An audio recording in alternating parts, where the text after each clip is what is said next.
So the mass media are shutting up about the safety of EVs. They can't say they catch fire. These battery packs are very unstable in certain situations because you haven't got the right high tension cabling and you don't connect it correctly. You could short circuit, it can even burn. And even the phenomenon of auto combustion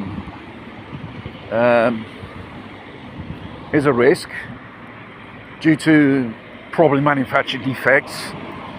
That's why they cost so much. And these EVs in the end, because it's the price of the battery,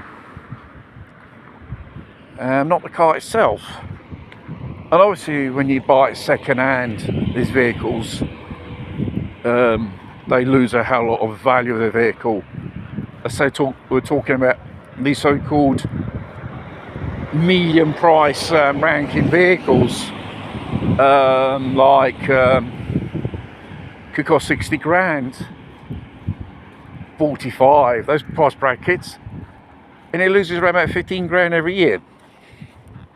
And obviously the replacement batteries, they can range from 15,000 euro, 30 to the Renault Megane electric version. And the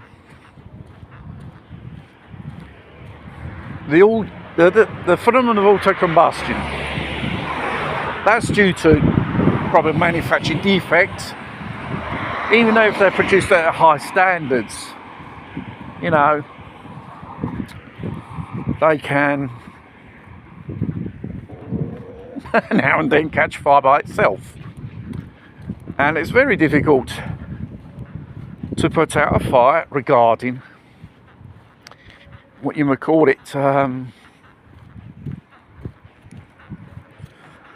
these EV fires of the battery, because you need special fire equipment. You can't just send the old fire engine there and probably extinguish.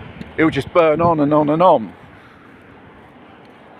And the fact is, if humidity and moisture enters inside it, or it's penetrated by water, the batteries tend to, expand in their shape, and then after they tend to explode, probably sometime after. And regarding their duty cycles, they say, they can even last up to 8 years.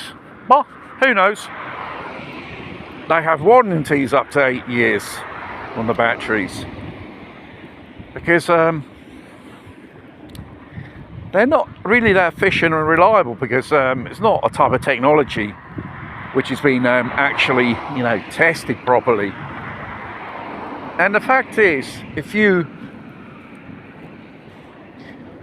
drive a vehicle in very low temperatures, there is ice, to make the ice melt, then use a type of salt, which is pretty corrosive for all vehicles. And it's very corrosive for the type of plastic the battery pack is sealed in. Salt enters in and corrodes everything, and can even short circuit as well. Battery life, they say, if you have one of these things, you should always do a full charge. Rapid charges just only shorten its life, basically, and you have less of a charge, less of a range afterwards.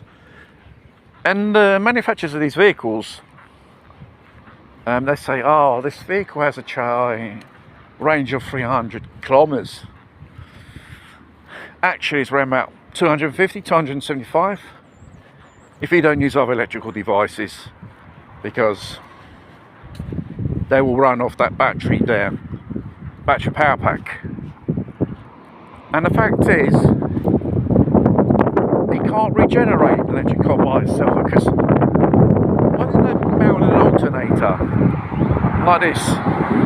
You use an energy, kinetic energy on movement, and you can recharge your batteries. No, I never thought of that. Your petrol and diesel car, when it runs, it's got an alternator, and it recharges your battery. You know, it's all plug-in, direct drive, and all that stuff. And obviously, when they begin to have problems,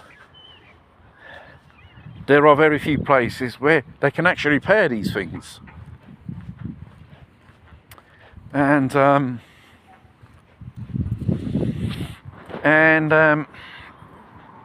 it's all computers, circuits and stuff like that, and the parts are very expensive. Like hence I said before, the battery power back to replace could cost you a fortune. You may have an old electric car, 5 years old, a depreciation value. When you're going to change the battery, because no, it doesn't convene me to repair it. You just toss it away. You know. And the fact, finding a place to charge it, public charging, the infrastructure, there is a lack of that. And if you bump into those chargers which are broken, vandalised and everything, is a nightmare. Anxiety of the recharging. Really, we are getting really silly here. And absolutely stupid and bonkers.